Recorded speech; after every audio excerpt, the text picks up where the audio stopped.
আসসালামু আলাইকুম। ভিডিওর শুরুতেই আজকে আপনাদের কাছে ছোট্ট একটি প্রশ্ন রাখতে চাই। আমরা একটি কথা সবাই জানি যে, দুর্জন বিদ্বান হলেও পরিত্যাজ্য। এখন এখানে প্রশ্ন হচ্ছে আমার যে, যদি দুর্জন বিদ্বান হলে পরিত্যাজ্য হয়, তাহলে সেই দুর্জন যদি তুখোড় পারফর্মারও হয়, তাহলে তাকে কেন পরিত্যাজ্য করা যাবে না? করা উচিত কি উচিত না? এবার আসা যাক মূল আলোচনায়। আমি নিজে ব্যক্তিগতভাবে একজন ক্রিকেট প্রেমী মানুষ। এই একটি মাত্র খেলা যা আমি ভালোভাবে বুঝি, সময় পেলে দেখি, ভীষণ রকম ভালোবাসি ক্রিকেট অঙ্গনকে। ইতিমধ্যে বুঝেই গিয়েছেন, হ্যাঁ, বাংলাদেশের একজন ক্রিকেট সেলিব্রিটিকে নিয়ে আজকে কথা বলতে যাচ্ছি। ইদানিং অনেক বেশি আলোচিত হচ্ছে এই ক্রিকেট সেলিব্রিটিকে নিয়ে। কারণ হচ্ছে তিনি একজন বাংলাদেশের স্টার। তিনি বাংলাদেশের ক্রিকেট অঙ্গনে অনেক অনেক অর্জন এনে দিয়েছেন। কিন্তু তার বিরুদ্ধে একটি মামলা হয়েছে, হত্যা মামলা। আর সেই জায়গাটিতে হচ্ছে তার পক্ষে বিপক্ষে অনেক রকম মতামত রয়েছে এখানে। এক কথায় পক্ষে এবং বিপক্ষে চলছে তুমুল লড়াই। পক্ষের দল যেটি বলছেন সেটি হচ্ছে যে, এই ক্রিকেটার তিনি বাংলাদেশের মানচিত্রকে সমুজ্জ্বল করেছেন। তিনি বাংলাদেশের ক্রিকেট অঙ্গনে অনেক অনেক কিছু এনে দিয়েছেন। বাংলাদেশের পতাকাকে পুরো পৃথিবীকে চিনিয়েছেন। তার অনেক অর্জন। হয়তো ব্যক্তি হিসেবে তিনি অতটা ভালো না হলেও তিনি বাংলাদেশের একটা রত্ন। সুতরাং এই রত্নকে কখনোই ফেলে দেয়া যাবে না। এই রত্নকে অবশ্যই যত্নে রাখতে হবে। তা না হলে আমাদের বাংলাদেশের অনেক বড় একটি ক্ষতি হয়ে যাবে। কারণ দিন শেষে তিনি একজন দেশপ্রেমিক মানুষ। এই হচ্ছে পক্ষ দলের কথাবার্তা। অর্থাৎ তাদের জোরালো দাবি যে না, তারই মামলা থেকে তাকে মুক্তি দিতে হবে, তার বিরুদ্ধে কোনো অভিযোগ রাখা যাবে না। এবার আসুন বিপক্ষ দলের মতামত কি রয়েছে। বিপক্ষ দল বলছে যে হ্যাঁ, আমরা মানছি তিনি ক্রিকেট অঙ্গনে অনেক অনেক অবদান রেখেছেন। তিনি বাংলাদেশের জার্সি গায়ে মাঠে নেমে বাংলাদেশের মানচিত্রকে সমুন্নত করেছেন। এগুলো আমরা মেনে নিচ্ছি। কিন্তু দিন শেষে তিনি একজন বাংলাদেশী। আর যেহেতু বাংলাদেশী, সুতরাং তাকে হতে হবে সত্যিকারের দেশপ্রেমী। এ পর্যন্ত আমরা যা কিছু দেখেছি তিনি নিজ স্বার্থ ছাড়া কোনো কিছু করেননি। উগ্রতা তো রয়েছেই, বেয়াদবি তো রয়েছেই। এগুলো ব্যক্তি আচরণ। আমরা দেখেছি দেশের সংকটকালীন সময়ে যে সময় তার কথা বলা উচিত ছিল, যে সময় তার প্রতিবাদ করা উচিত ছিল, সেই সময় তিনি চুপ ছিলেন। তার শাস্তি হওয়া উচিত। পক্ষদল যেটি বলছে সেটি কতটা যৌক্তিক, আর বিপক্ষ দল যা বলছে তা কতটা যৌক্তিক। আসুন এবার একটু যুক্তির আলোকে চেষ্টা করি বিষয়টিকে বোঝার। আর এই বিষয়টিকে বোঝার জন্য আমি তিনটি মানুষকে সামনে রাখছি তুলনা করার জন্য।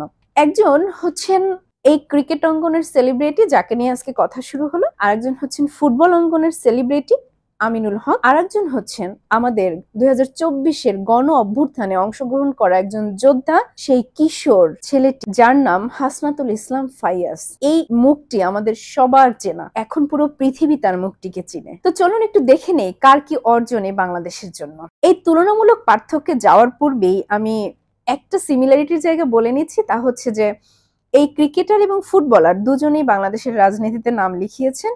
একজন হচ্ছে আওয়ামী পন্থী আর একজন হচ্ছে বিএনপির। আর যে আমাদের কিশোর, সেই সন্তান, আমাদের সোনার সন্তান, সেই সন্তান তো কিশোর, একজন ছাত্র। প্রথমে আসা যাক যে আমাদের সেই ফুটবলার আমিনুল হকের মাধ্যমে আমরা কি কি পেয়েছিলাম, তিনি কতটা বাংলাদেশের পতাকাকে এই পৃথিবীকে চিনিয়েছেন। হ্যাঁ, আমিনুল হক হচ্ছেন সেই ফুটবলার যিনি বাংলাদেশের প্রথম আন্তর্জাতিক শিরোপা জিতেছিলেন তার নেতৃত্বে। এছাড়াও 2003 সালে সাফ জয়, এটি ছিল বাংলাদেশের ফুটবল অঙ্গনের সর্বোচ্চ জয়। এই সাফল্য কিন্তু আমরা আমাদের এই ফুটবলার আমিনুল হকের মাধ্যমে আমরা পেয়েছিলাম। সুতরাং বলতেই পারি যে তিনি ফুটবল বাংলাদেশের জন্য কম অর্জন এনে দেননি। এবার আসা যাক সেই ক্রিকেটার সেলিব্রিটির বিষয়। তিনি আমাদের জন্য অনেক অনেক অর্জন এনে দিয়েছিলেন, কারণ তিনি বিশ্বের সেরা অলরাউন্ডার এবং বিগত 10টি বছর ধরে তার এই পদটি তিনি ধরে রেখেছেন। একই সাথে তিনি টেস্ট ফরম্যাটেও একটা সর্বোচ্চ র্যাঙ্কিং ধরে রেখেছেন। এছাড়াও তিনি ESPN দ্বারা বিশ্বের 90তম ক্রীড়াবিদ হিসেবে জায়গা করে নিয়েছেন। এছাড়াও আমরা জানি তার অর্জন অনেক অনেক অনেক, এবং তিনি বহুবার বহু ম্যাচে বাংলাদেশের পতাকাকে উড়িয়েছেন, অর্থাৎ আমাদের মানচিত্রকে আলোকিত করেছেন নিঃসন্দেহে। বাকি আরো যে তার অর্জন রয়েছে সেগুলো আমাদের সবারই জানা, সুতরাং সে বিষয়ে কথা বাড়িয়ে আর ভিডিও লম্বা করতে চাই না। এক কথায় অবশ্যই তিনি ক্রিকেট অঙ্গনে আমাদের একজন উজ্জ্বল নক্ষত্র, এ বিষয়ে কোনো সন্দেহ নেই, দল মত নির্বিশেষে। এবার আসা যাক আমাদের তৃতীয় হিরো হাসনাতুল ইসলাম ফাইয়াস, যিনিও বাংলাদেশের জার্সি গায়ে বাংলাদেশের জন্য একটি নতুন বাংলাদেশ এনে দিয়েছেন। ইয়েস, এই যে ফাইয়াস, আমরা কি দেখেছি 2024-এর গণ অভ্যুত্থানে অর্থাৎ ছাত্র আন্দোলনে তিনি এক সক্রিয়ভাবে ভূমিকা রেখেছিলেন, যোদ্ধা হয়ে সামনে থেকে লড়াই করেছেন। তার স্টেটমেন্ট সেটি হচ্ছে যে তিনি যখন দেখলেন শহীদ আবু সাঈদের ঘটনাটি, তারপরে তখন পর্যন্ত তিনি বাসায় ছিলেন এবং ওই দৃশ্যগুলো দেখে তিনি ভীষণ রকম কেঁদেছিলেন। পরবর্তীতে বন্ধুদের সাথে যোগাযোগ করে তারাও রাজপথে নেমে বাকি অন্য ছাত্র যোদ্ধাদের সাথে তিনিও যোগ দিয়েছিলেন। কিন্তু তার সাথে কি ঘটেছিল, যেখানে 17 বছরের একটি কিশোর বালক এই বয়সের বাচ্চাদেরকে পুরো পৃথিবীতে সম্মান দিয়ে তারপরে সম্মান করতে শেখানো হয়। সেই বয়সে তখনকার স্বৈরশাসকের পুলিশ বাহিনী কোমরে দড়ি পেঁচিয়ে হাতে হাতকড়া লাগিয়ে তারপরে তাকে জেল হাজতে নেওয়া হয়েছিল। শুধুমাত্র জেলে পাঠিয়ে কিন্তু ক্ষান্ত ছিলেন না, তারা তৃপ্ত ছিলেন না, বরং হিংস্র পশুর মতো তার উপরে নির্বিচারে অত্যাচার চালিয়েছিল। তাকে গ্রেপ্তার করা হয় 27 জুলাই, তাও পুলিশ হত্যা মামলার আসামি করে। চিন্তা করা যায়, একটি কিশোর বালক, এবং তারপরে তাকে ধরে নিয়ে যায় থানায় নিয়ে তার উপরে 2 দিন অমানবিক নির্যাতন চালিয়েছে। এরপরে পাঠানো হয়েছে ডিবি অফিসে, সেখানেও নির্যাতন চালিয়েছে। তারপরে তাকে কিশোরদের জন্য যে জেল হাজত রয়েছে সেখানে পাঠানো হয়েছে। আমরা ফায়াজের মুখ থেকে শুনেছি যে তার উপরে কিভাবে নির্যাতন চালানো হয়েছে। তাকে যখন প্রথম হ্যামারিং করা হয় তখন সে সেন্সলেস হয়ে পড়ে থানায় নিয়ে। এরপরে তার যখন আমার জ্ঞান ফিরে আসে, এরপর পায়ের গোড়ালিতে, পায়ে, পুরো শরীরে তাকে ভীষণ রকম আঘাত করা হয় এবং এত বেশি অত্যাচার করা হয় যে অত্যাচারের বর্ণনা শুনে আমরা মায়েরা, আমরা বোনেরা, আমরা কিন্তু চুপ থাকতে পারিনি। আমাদের অঝরেই কান্না চলে আসছে যে এতটুকু একটা কিশোর বালকের উপরে এই স্বৈরশাসকের পুলিশ বাহিনী কি পরিমাণে নির্যাতন চালিয়েছে। আজকে যে ক্রিকেটার সেলিব্রিটিকে নিয়ে এত এত লড়াই হচ্ছে পক্ষে বিপক্ষে, পক্ষের দল বলে যাচ্ছেন যে বাংলাদেশের জার্সি গায়ে বাংলাদেশকে অনেক কিছু এনে দিয়েছে এই বাংলাদেশের রত্ন, সুতরাং তার উপরে এটা করা যাবে না। সেই সব পক্ষ দলের লোকজনের প্রতি আমার ছোট্ট একটি প্রশ্ন হচ্ছে, বাংলাদেশের জার্সি গায়ে বাংলাদেশের জন্য অনেক কিছু এনে দিয়েছিলেন কি শুধুমাত্র ওই ক্রিকেট সেলিব্রিটি, নাকি অন্যরাও এনে দিয়েছিলেন? একটু চোখ খুলে দেখেন যে বাংলাদেশের জার্সি গায়ে মাঠে নেমেছিল যেমন আপনাদের ওই ক্রিকেটার সেলিব্রিটি, আবার একইভাবে বাংলাদেশের জার্সি গায়ে মাঠে নেমেছিল সেই ফুটবলার আমিনুল হক, আবার বাংলাদেশের জার্সি গায়ে মাঠে নেমেছিল সেই কিশোর যোদ্ধা ফাইয়াজও। যদি এই বাংলাদেশের জার্সি গায়ে থাকার কারণে আপনাদের সেই ক্রিকেটার সেলিব্রিটি আজকে আইনের বিচার থেকে মুক্তি পাওয়ার অধিকার রাখে, তাহলে কেন সেই ফুটবলার আইনের বা নির্যাতন, অত্যাচার এগুলো থেকে কেন সে মুক্তি পায়নি? আবার বাংলাদেশের জার্সি গায়ে থাকা অবস্থাতেও কেন সেই কিশোর যোদ্ধাকে অর্থাৎ ফাইয়াজকে মিথ্যা মামলায় অর্থাৎ পুলিশ হত্যা মামলায় আসামি করে তার উপরে এই অমানবিক নির্যাতনগুলো চালানো হয়েছিল? তাহলে বাংলাদেশের জার্সি যদি না বাঁচাতে পারে সেই আমিনুল হককে অত্যাচার থেকে, নির্যাতন থেকে, যদি না বাঁচাতে পারে সেই কিশোর যোদ্ধা ফাইয়াজকে তাও মিথ্যা মামলা, আপনাদের এরকম অমানবিক জুলুম নির্যাতনের হাত থেকে, তাহলে আপনারা কেন আশা করে ক্রিকেটার সেলিব্রিটি জার্সি গায়ে থাকার জন্যই সে মুক্তি পেয়ে যাবে? এটা কি হাস্যকর নয়? এটা কি অযৌক্তিক নয়? একজনের একটি কমেন্টস দেখলাম যে তিনি বলছিলেন যে ওকে, তাহলে আমিনুল হকের উপরে যা করা হয়েছে সেটা যদি আবার এই ক্রিকেটারের উপরে করা হয় তাহলে তো সমান সমান হয়ে গেল, তাহলে আমরা কি শিখালাম? দেখুন, এই কথা সব জায়গায় খাটে না। কিছু কিছু জায়গায় ইট আসলে পাটকেল ছুড়ে দিতে হয়, কিছু কিছু জায়গায় অবশ্যই অপরাধীকে শাস্তির আওতায় নিয়ে আসতে হয়।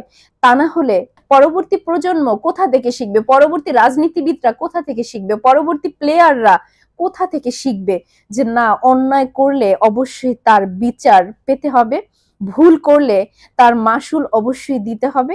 বাংলাদেশের মানুষ তার কাছে যেমন কৃতজ্ঞ, তার থেকে 1000 গুণ বেশি কৃতজ্ঞ ওই ক্রিকেটার সেলিব্রিটির থাকা উচিত বাংলাদেশের কাছে, বাংলাদেশের মানুষের কাছে। কারণ এই বাংলাদেশ সেই ক্রিকেটের মাধ্যমটাই তাকে করে দিয়েছে। অপরদিকে বাংলাদেশের জনগণের ভালোবাসা আজকে তাকে এই ক্রিকেটার সেলিব্রিটি বানিয়েছে। যে মানুষের ভালোবাসায় আজকে তিনি এত বড় সেলিব্রিটি বনে গিয়েছেন, সেই মানুষের দুর্দিনে কেন মুখ থেকে একটি কথাও তিনি বলেননি? যখন তিনি দেখেছিলেন যে রাজপথে তার ছোট ছোট ভাই বোনের বয়সী বাচ্চাগুলোকে নির্বিচারে গুলি করা হচ্ছে, তখন কি তিনি তার নেত্রীকে এই কথাটা বলতে পারতেন না যে না, এটা বন্ধ করুন, এটা ঠিক হচ্ছে না, এটা অন্যায় হচ্ছে, এটা অপরাধ হচ্ছে? ধরে নিলাম যে হ্যাঁ, পুলিশ বাহিনী তখন কথা বলতে পারেনি, তারা সরকারের হুকুমের গোলাম ছিল, হুকুম মেনেছে, অতএব তারা যা বলেছে তাই করেছে। কারণ তাদের চাকরি বাঁচাতে হবে, পুলিশের চাকরি, অল্প বেতন, এই চাকরি চলে গেলে তখন কি খেয়ে বাঁচবে পরিবার পরিজন নিয়ে। তাই তারা সরকারের অবৈধ প্রস্তাব, অন্যায় প্রস্তাবকে তারা বছরের পর বছর বাস্তবায়ন করে গিয়েছে, মেনে নিলাম। আপনাদের যে সে ক্রিকেটার সেলিব্রিটি, তার কি কোনো অর্থের অভাব ছিল, না বিত্ত বৈভব, নাম খ্যাতি, কোনো কিছুর অভাব ছিল? যদি তিনি একবার একটু মুখ খুলতেন যে না নেত্রী এটা ঠিক হচ্ছে না, তাহলে হয়তোবা অনেকগুলো তাজা প্রাণ বেঁচে যেত, অনেকগুলো মায়ের বুক খালি হতো না, অনেকগুলো ভাই বোন হারাতো না, বোন ভাই হারাতো না, অনেকগুলো ছোট ছোট জন্ম নেওয়া সন্তান তাদের বাবা মাকে হারাতো না। কিন্তু তখন তিনি কি করেছেন?